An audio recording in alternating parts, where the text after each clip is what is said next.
Bismillahirrahmanirrahim. Assalamualaikum warahmatullahi wabarakatuh.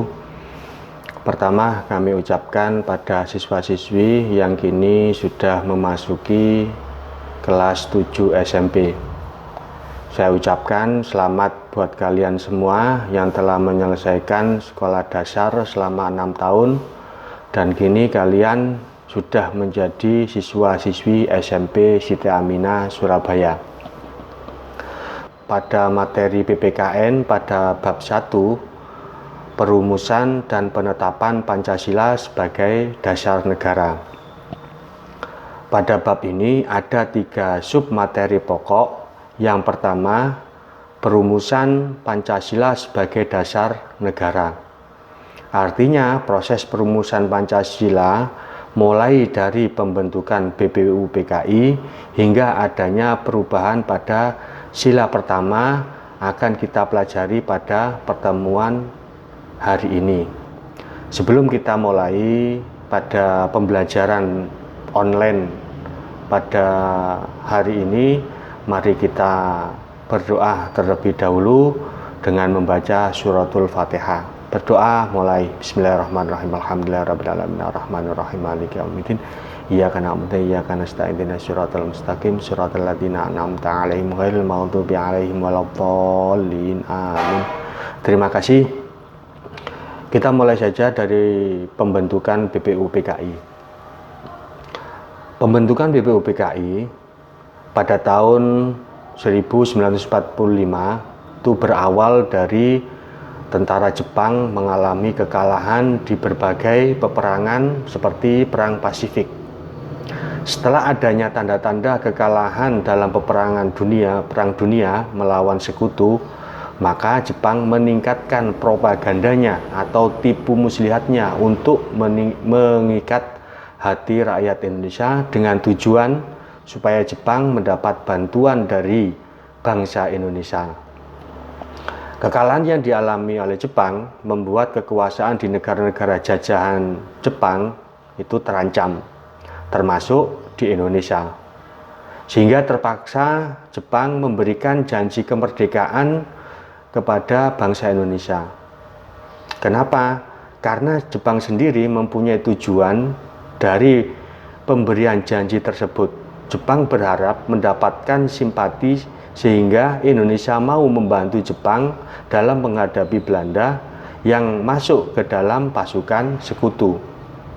Pada tanggal 1 Maret 1945, Jepang memberikan janji kemerdekaan kepada bangsa Indonesia dengan 1.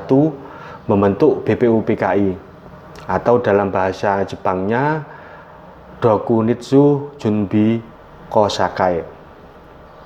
Badan ini itu adalah untuk menyelidiki usaha-usaha kemerdekaan bangsa Indonesia yang selanjutnya dikenal dengan nama BPUPKI. Terus yang kedua yaitu memperluas pembicaraan tentang kemerdekaan yang sudah dijanjikan pada tanggal 7 September 1945. Pada tanggal 1 Maret 1945 BPUPKI dibentuk. Selanjutnya pada tanggal 20 Mei 1945 BPUPKI dilantik dan diketuai oleh Dr. KRT Rajiman Widyodiningrat. BPUPKI sendiri beranggotakan 69 orang, terdiri dari 62 orang anggota aktif, yaitu tokoh-tokoh utama pergerakan nasional Indonesia dari semua daerah dan aliran yang ada di Indonesia. Selain itu, juga ada 7 anggota istimewa dari perwakilan pemerintahan Jepang. Namun, wakil dari Jepang ini tidak mempunyai hak suara aktif dan hanya hadir dalam sidang sebagai pengamat saja. Dan pada akhirnya anggota BPUPKI dilantik pada tanggal 28 Mei 1945. Lah, BPUPKI itu sendiri singkatan dari Badan Penyelidik Usaha-usaha Persiapan Kemerdekaan Indonesia. Tugas BPUPKI itu adalah untuk mempelajari, menyelidiki, dan mempersiapkan hal-hal yang berkaitan dengan aspek-aspek politik, ekonomi, tata pemerintahan, dan hal-hal yang penting yang diperlukan dalam usaha pembentukan negara Indonesia merdeka. Lah, masa persidangan BPUPKI itu terjadi 2 kali, yaitu sidang pertama dilaksanakan pada tanggal 29 Mei sampai dengan 1 Juni 1945. Pada sidang pertama pembahasannya itu adalah membahas tentang pembentukan dasar negara. Selanjutnya, sidang yang kedua yaitu pada tanggal 10 sampai dengan 11 Juni 1945. Sidang kedua ini membahas tentang rancangan Undang-Undang Dasar Negara Republik Indonesia. Pada sidang yang pertama, yaitu membahas tentang usulan-usulan dasar negara, di mana pada waktu itu ada 3 tokoh. 3 tokoh ini diberikan kesempatan untuk menyampaikan gagasannya tentang dasar negara. Yang pertama disampaikan oleh Muhammad Yamin, yaitu pada tanggal 29 Mei 1945. Muhammad Yamin menyampaikan usulan dasar negara itu 2 kali. Yang pertama secara lisan dan yang kedua itu adalah secara tulisan. Secara lisan disampaikan Muhammad Yamin pada pidato sidang pertama pembentukan dasar negara Republik Indonesia, yang isinya yang pertama yaitu pri kebangsaan, yang kedua pri kemanusiaan, yang ketiga pri ketuhanan, yang keempat pri kerakyatan, dan yang kelima itu adalah kesejahteraan sosial. Itu adalah usulan Muhammad Yamin secara lisan yang disampaikan dalam sidang BPUPKI yang pertama. Selanjutnya, pada hari berikutnya diberikan kesempatan yaitu Profesor Dr. Supomo pada tanggal 31 Mei 1945 diberikan kesempatan untuk menyampaikan usulan dasar negara Republik Indonesia. Isi usulan yang disampaikan oleh Profesor Dr. Supomo itu yang pertama persatuan, yang kedua kekeluargaan, yang ketiga keseimbangan, yang keempat musyawarah, dan yang kelima keadilan rakyat. Itu adalah usulan yang disampaikan oleh Profesor Dr. Supomo berkaitan dengan usulan dasar negara Republik Indonesia. Selanjutnya, Insinyur Soekarno juga diberikan kesempatan untuk menyampaikan usulan dasar negara Republik Indonesia pada tanggal 1 Juni 1945, yang mana di kemudian hari ditetapkan lahirnya Pancasila ini, yaitu pada tanggal 1 Juni 1945 bertepatan dengan pidato Insinyur Soekarno tentang usulan dasar negara yang dinamakan dengan Pancasila. Usulan yang disampaikan oleh Insinyur Soekarno itu yang pertama itu adalah kebangsaan Indonesia. Yang kedua itu adalah internasionalisme atau kemanusiaan. Yang ketiga mufakat atau demokrasi. Yang keempat itu adalah kesejahteraan sosial, dan yang kelima itu adalah ketuhanan yang Maha Esa. Itu adalah usulan yang disampaikan oleh Insinyur Soekarno berkaitan dengan usulan dasar negara Republik Indonesia. Dari usulan yang disampaikan oleh Insinyur Soekarno tersebut dapat diperas menjadi yaitu trisila, yaitu sila kebangsaan, dan sila nasionalisme diperas menjadi sosionasionalisme, sila mufakat atau demokratis, dan sila ketuhanan yang berkebudayaan. Dari trisila itu kemudian diperas kembali menjadi ekasila, yaitu gotong royong. Itu adalah usulan yang disampaikan oleh Bung Karno. Berkaitan dengan usulan Muhammad Yamin pada sidang pertama BPUPKI, Muhammad Yamin menyampaikan usulan secara lisan. Lah, usulan secara tertulis juga diusulkan oleh Muhammad Yamin. Usulan secara tertulis itu ada 5 asas dasar negara yang berbunyi sebagai berikut. Yang pertama yaitu ketuhanan yang Maha Esa. Yang kedua, kebangsaan persatuan Indonesia. Ketiga, rasa kemanusiaan yang adil dan beradab. Yang keempat, kerakyatan yang dipimpin oleh hikmat kebijaksanaan dalam permusyawaratan perwakilan. Yang kelima, keadilan sosial bagi seluruh rakyat Indonesia. Itu adalah usulan Muhammad Yamin secara tertulis. Pada pidato Prof. Dr. Muhammad Supomo dalam pidatonya, selain memberikan rumusan tentang Pancasila, juga memberikan pemikiran tentang paham integralistik Indonesia. Hal ini tertuang di dalam salah satu pidatonya bahwa jika kita hendak mendirikan negara Indonesia yang sesuai dengan keistimewaan sifat dan corak masyarakat Indonesia, maka negara ini harus berdasar atas aliran pikiran negara yang integralistik, negara yang bersatu dengan seluruh rakyat Indonesia, yang mengatasi seluruh golongan-golongan dalam lapangan apapun.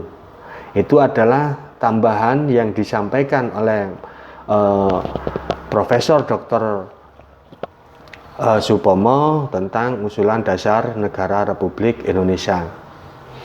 Nah, selanjutnya yaitu pada masa persidangan yang kedua, yaitu pada tanggal 10 sampai dengan 16 Juli 1945, yang mana pada persidangan yang pertama itu belum mencapai kata sepakat berkaitan dengan dasar negara. Selanjutnya dilanjutkan dengan sidang yang kedua. Pada masa persidangan BPUPKI yang pertama telah berakhir, tetapi rumusan dasar negara untuk Indonesia merdeka belum terbentuk.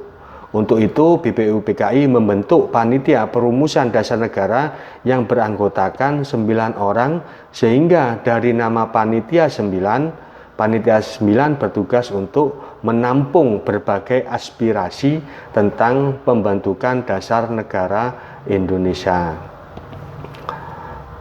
Lah, panitia 9 itu adalah kelompok yang dibentuk pada tanggal 1 Juni 1945, diambil dari suatu panitia kecil ketika sidang pertama BPUPKI. Panitia 9 dibentuk oleh Insinyur Soekarno memberikan rumusan tentang Pancasila. Adapun anggotanya adalah sebagai berikut. Yang pertama, Insinyur Soekarno sebagai ketua, Dr. Muhammad Hatta sebagai wakil ketua, dan beranggotakan yang pertama yaitu Mr. A.A. Maramis. Terus yang kedua, Abi Kusno Cokro Sujoso. Terus yang ketiga, Abdul Kahar Mudakir. Yang keempat, Haji Agus Salim. Yang kelima yaitu Mr. Ahmad Subarjo. Yang keenam, Kiai Haji Abdul Wahid Hasim. Yang ketujuh yaitu Muhammad Yamin. Itu adalah tim panitia 9 yang ditugasi untuk merancang dan mendengarkan aspirasi anggota dari BPUPKI dengan tujuan supaya dasar negara ini bisa dibentuk. Setelah panitia 9 mengadakan rapat di kediaman Insinyur Soekarno, yaitu di Jalan Kebangsaan Timur nomor 56, Jakarta setelah melakukan kompromi antara 4 orang dari kaum kebangsaan atau nasionalisme dan 4 orang dari pihak Islam pada tanggal 20 Juni 1945 Panitia 9 menghasilkan rumusan konsep dasar negara yang tercantum rancangan Muqaddimah Hukum Dasar. Naskah ini memiliki banyak persamaan dengan pembukaan Undang-Undang Dasar Negara 45. Naskah Muqaddimah yang ditandatangani oleh 9 orang anggota panitia yang dikenal dengan Piagam Jakarta, yang berisikan, yaitu kalian bisa lihat di slide yang ada, dan di sini ini adalah rancangan atau usulan yang disampaikan oleh panitia 9 dalam sidang BPUPKI. Di antaranya isinya itu adalah sila yang pertama, ketuhanan dengan kewajiban menjalankan syariat Islam bagi pemeluknya. Lah, ini yang di kemudian hari ada perubahan dalam dasar negara pada sila yang pertama. Lah, kenapa dan bagaimana kok bisa dirubah? Itu nanti kita akan bahas pada pertemuan selanjutnya, yaitu masalah penetapan Pancasila. Pada tanggal 7 Agustus 1945 BPUPKI resmi dibubarkan karena ada beberapa alasan, dan sebagai gantinya dibentuk panitia persiapan kemerdekaan PPKI. Pada tanggal 9 Agustus 1945 PPKI juga mengadakan sidang pada tanggal 18 Agustus 1945. Hal-hal yang berkaitan dengan PPKI ini akan kita bahas pada pertemuan yang akan datang. Jadi untuk itu pada pertemuan pada hari ini saya akhiri.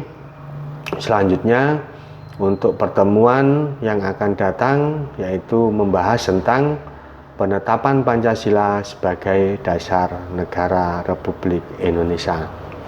Demikian, sekali lagi saya ingatkan kepada anak-anakku, siswa-siswi kelas 7, saat ini kita masih mengalami dalam suasana pandemi corona. Untuk itu kalian harus bisa tetap menjaga dan menjalankan protokol kesehatan. Yang pertama, jaga jarak. Yang kedua, pakai masker ketika keluar rumah. Dan yang ketiga, itu adalah kalian harus sering-sering cuci tangan dengan sabun. Itu yang harus kalian perhatikan dalam menghadapi pandemi pada saat ini. Saat ini memang pembelajaran tidak secara langsung, tapi dilakukan secara daring. Untuk itu tetap semangat, tetap menjalankan proses belajar mengajar ini secara daring, dan tetap kita selalu berupaya untuk belajar, dan tetap semangat untuk menjalankan aktivitas kesehari-harian. Jangan sampai pandemi ini menyebabkan kalian bermalas-malasan. Untuk menuntut ilmu harus kalian jalankan. Bagaimanapun caranya, bagaimanapun jalannya, menuntut ilmu tetap harus kita laksanakan. Baik, demikian yang dapat saya sampaikan. Kurang lebihnya saya mohon maaf yang sebesar-besarnya. Wallahu muwaffiq ila aqwamit thoriq. Assalamualaikum warahmatullahi wabarakatuh.